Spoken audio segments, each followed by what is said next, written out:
Alors maintenant, on va passer au cas général, c'est-à-dire qu'au lieu simplement de se restreindre à un espace vectoriel de dimension 2 qui nous avait servi à illustrer, maintenant on va passer à un espace vectoriel carrément de dimension n absolument quelconque.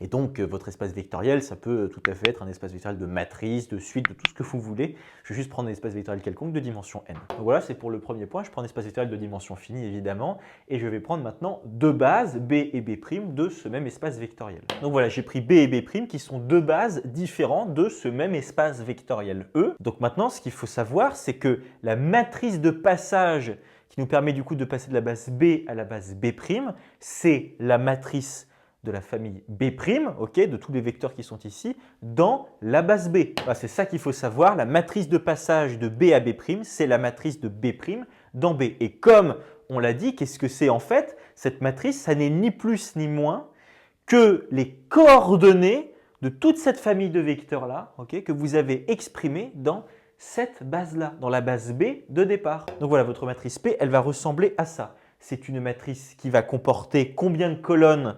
Elle va en comporter n. Pourquoi est-ce qu'elle va en comporter n? Parce que vous avez une famille là de n vecteurs. Encore une fois, on s'en fiche que B' ce soit une base là dans ce cas bien précis. Là, ce qui nous intéresse, c'est qu'on a n vecteurs dans la famille. Donc là, on va avoir n colonnes. Chacune de ces colonnes-là, en fait, représente les coordonnées de tous ces vecteurs-là dans la base B. C'est-à-dire que la colonne qui est juste ici, qu'est-ce que c'est? Ce sont les coordonnées du premier vecteur, là, donc les coordonnées de E1' par rapport à E1, E2 et jusqu'à En. Voilà qu'on peut écrire en ligne comme ça. E1', c'est A11, le nombre réel qui est juste ici, fois E1, plus A21 fois E2, le nombre qui est juste là, A21, etc. jusqu'à AN1 fois En. Voilà, mon N n'était pas très beau. Donc là, vraiment, cette colonne-là, qu'est-ce que c'est? C'est tout simplement les coordonnées qui sont juste là et qu'on a recensées dans cette colonne. Pareil pour la colonne qui est ici, c'est la colonne associée à E2' et la colonne qui est là, c'est la colonne associée à En'. Voilà, comme ça. Et là, on se rend compte d'une chose quand même assez remarquable, c'est qu'on est face à une matrice, certes de passage, qui nous permet de passer de B à B', ok. C'est a fortiori la matrice d'une famille de vecteurs, celle-ci, dans la base B, ok. Mais du coup, chose assez remarquable, c'est que cette matrice-là, vous voyez qu'elle est carrée. On a le même nombre de lignes que de colonnes. Vous avez autant de lignes que de colonnes. Et pourquoi est-ce qu'on a ce cas bien particulier? C'est tout simplement parce que là, la famille de vecteurs que vous avez choisie, c'est-à-dire B', elle comporte nécessairement n vecteurs. Pourquoi est-ce qu'elle comporte n vecteurs, cette famille? Parce que B', c'est une base de E. Donc nécessairement, il y a bien n vecteurs à l'intérieur. Donc là, vous allez avoir nécessairement n colonnes. Vous allez avoir n colonnes puisque vous avez n vecteurs. Et ensuite, pourquoi est-ce que vous avez n lignes? Tout simplement parce que vos vecteurs, vous les exprimez dans une base d'un espace vectoriel de dimension n. Donc nécessairement, vous allez avoir n lignes. Donc vous avez une famille B' là de n vecteurs, donc vous allez avoir n colonnes. Et vous allez avoir n lignes parce que nécessairement, vous êtes en dimension n. Donc là, on est face à une matrice qui est carrée. Et ce qui est super intéressant avec cette matrice-là, c'est que cette matrice, elle est nécessairement, elle est inversible.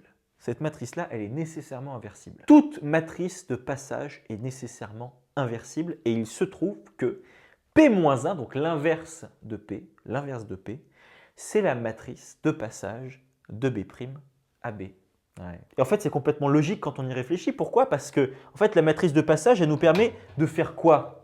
Elle nous permet d'avoir la relation super intéressante, c'est celle-ci, c'est que x est égal à p fois x'. Alors x, qu'est-ce que c'est? Là, x, c'est la matrice colonne d'un vecteur x absolument quelconque que j'ai pris dans E. Voilà, je prends x, un vecteur de E. Et là, la matrice colonne x qui est ici, c'est tout simplement une matrice colonne qui recense les coordonnées du vecteur x dans la base B. Ça, c'est la matrice de x dans la base B. Donc, on a recensé là-dedans les coordonnées du vecteur x dans la base B, ok? Et ça, c'est la matrice de passage qui est juste là, multipliée par x'.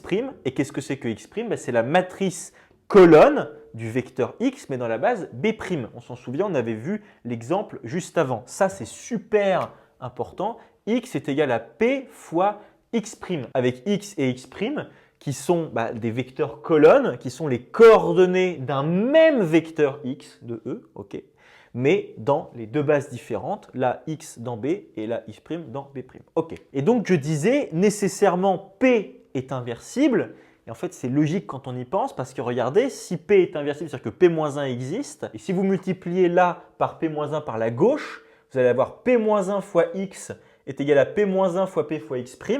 Là, vous allez avoir P-1 fois P, ça va se neutraliser, ça va vous faire I. Et vous allez avoir x' est égal à P-1 fois x. Vous allez avoir exactement une relation similaire à celle-ci. On va l'écrire ça. Voilà, ça c'est super important. Si P, c'est la matrice de passage de B à B', donc on s'en souvient du coup, c'est la matrice de B' dans B, hein, encore une fois. En tout cas, donc si P, c'est la matrice de passage de B à B', alors P est inversible nécessairement, cette matrice P qui est a fortiori nécessairement une matrice carrée, on s'en souvient, cette matrice P, elle est inversible tout le temps. Et P-1, donc la matrice inverse de P, c'est la matrice de passage, mais cette fois-ci de B' à B.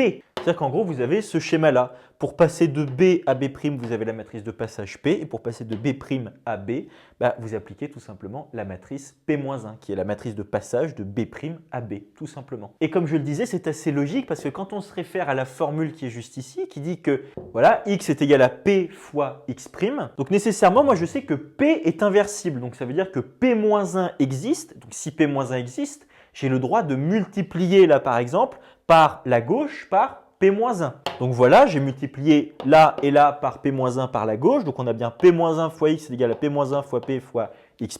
Sauf que là, on reconnaît quand même un truc, on a P-1 fois P. Et P-1 fois P, qu'est-ce que ça fait? Ça te fait tout simplement la matrice identité. Donc là, on va voir la matrice identité. La matrice identité fois x', ça fait tout simplement x', tout simplement. Donc là, on va avoir à droite de l'égalité, on va avoir x', et de l'autre côté, on va avoir P-1 fois x. Donc ça veut dire que x' est égal à P-1 fois x. Et donc voilà, x' est égal à P-1 fois x. Et vous voyez qu'on a là, avec cette formule-là, exactement le même type de résultat qu'ici. Là, on avait x, c'était P fois x'. Et bien de la même façon, on a x' qui est égal à P-1 fois x. Et ça fait totalement sens.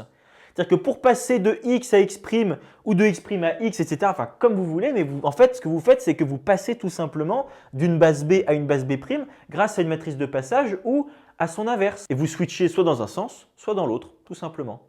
Donc soit vous utilisez P, soit vous utilisez P-1. Donc voilà en ce qui concerne les matrices de passage et aussi là la formule de changement de base pour des vecteurs, ok. Mais comme on va le voir dans une vidéo suivante, les matrices de passage sont aussi extrêmement utiles pour passer de la matrice d'un endomorphisme dans une base bien particulière à une autre base. Et là, on aura une autre formule qui sera la deuxième formule qu'il faut à tout prix que vous connaissiez, qui est une formule de changement de base. Là et là, ça c'est des formules de changement de base qu'il faut déjà que vous connaissiez très bien, mais ça concerne juste, vous voyez, des vecteurs, c'est-à-dire des matrices colonnes. Là, x et x', c'est des matrices qui sont colonnes, mais comme on le sait, on peut aussi avoir, non pas simplement des matrices colonnes, mais on peut aussi avoir des matrices qui représentent des endomorphismes. Et là, on n'est pas face à des matrices colonnes, on sera face à des matrices carrées. Voilà, et ça, ce sera pour la prochaine fois.